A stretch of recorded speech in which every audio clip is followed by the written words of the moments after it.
Nous sommes sur Panitor, dans la région d'Abarkar.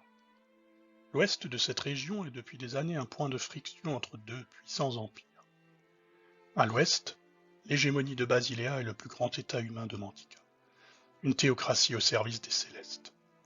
À l'est, se dresse l'empire Golok, fruit de l'unification des petits royaumes nains par le dirigeant du même nom. La région de Difet est actuellement partagée entre les deux empires sous une paix relative. L'ancienne capitale du royaume nain de Dolgard, située au sud-est de la région, et constitue une zone neutre. Il y a plusieurs années de cela, un mâle ancien en a été chassé par de courageux aventuriers, mais la zone reste peu sûre.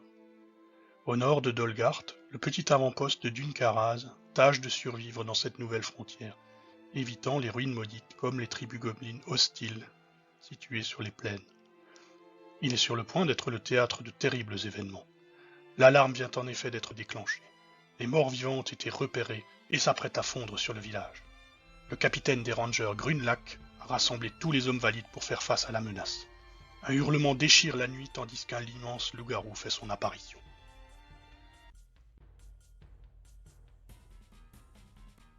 Les courageux défenseurs nains se préparent à affronter l'ennemi.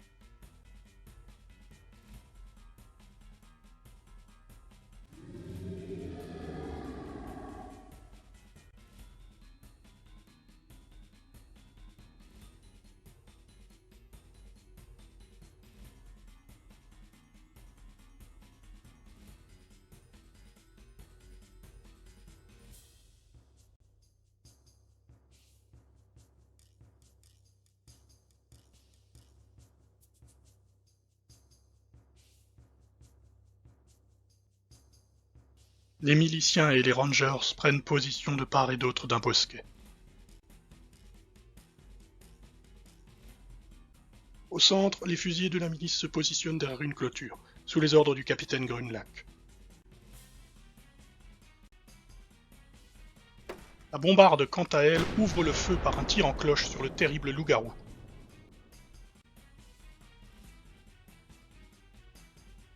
Et le manque de peu, mais les éclats d'obus blessent le lycanthrope.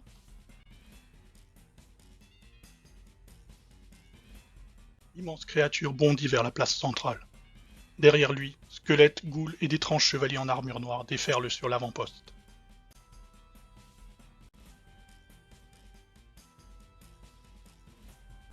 Au sud-ouest, les guetteurs de la tour voient un régiment de squelettes passer en dessous d'eux. Et de l'autre côté, une troupe de ghouls répugnantes et leur chef.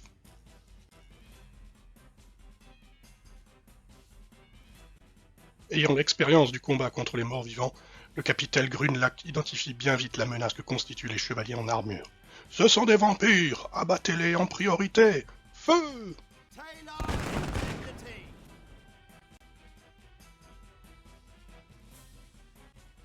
Salve est couronnée de succès, car elle secoue l'ennemi et brise son élan. Les tirs des Rangers font de même pour clouer les ghouls sur place, avant de lâcher leurs mastifs sur eux.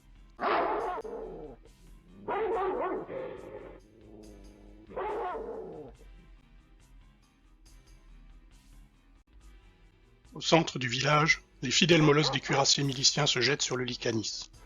Malgré leur bravoure et quelques blessures, les courageuses bêtes sont mises en pièces par la puissante créature. Et les molosses auront acheté un temps précieux. Le loup-garou, aveuglé par la fureur, se jette sur les fusillés et étanche sa soif de sang. Malgré leur terreur, les tireurs nains ne flanchent pas, permettant ainsi aux berserkers sans peur de charger le monstre et de l'abattre une bonne fois pour toutes.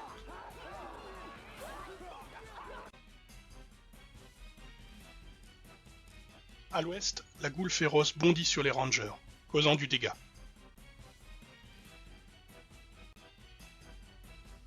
Pendant ce temps, les cuirassés nains sont aux prises avec les squelettes, et la peur paralyse les défenseurs.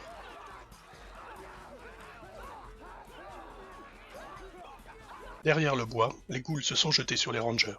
La mêlée, d'abord équilibrée, tourne à l'avantage des morts-vivants. À l'est, un autre régiment de squelettes investit le village.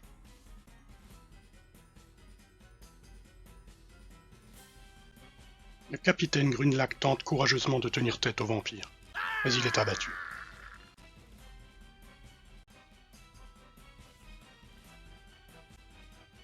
La férocité des ghouls leur permet finalement de triompher. Les cannibales se sont ouverts la voie vers la partie ouest de l'avant-poste et plus aucun défenseur n'est là pour les arrêter.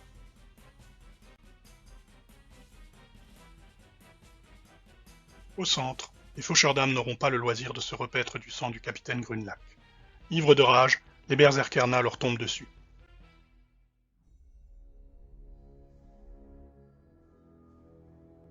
Inspirés par leurs exemples, les guerriers cuirassés nains commencent enfin à reprendre leurs esprits et contre-attaquer sur les squelettes.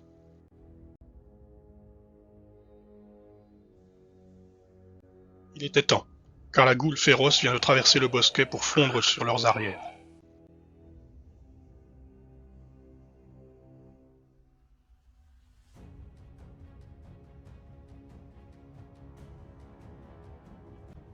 Les servants de la bombarde sont assaillis par les squelettes, mais pris d'un courage insensé, ils refusent d'abandonner leur machine.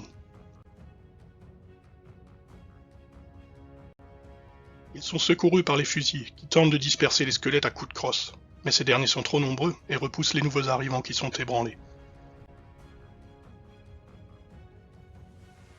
Au centre, cuirassés et berserkers finissent par triompher des faucheurs d'âmes et des squelettes, mais partout ailleurs la situation est désespérée et les morts-vivants se sont déversés dans l'avant-poste. La goule féroce charge les cuirassés et cause des pertes supplémentaires. Les défenseurs parviennent à la repousser.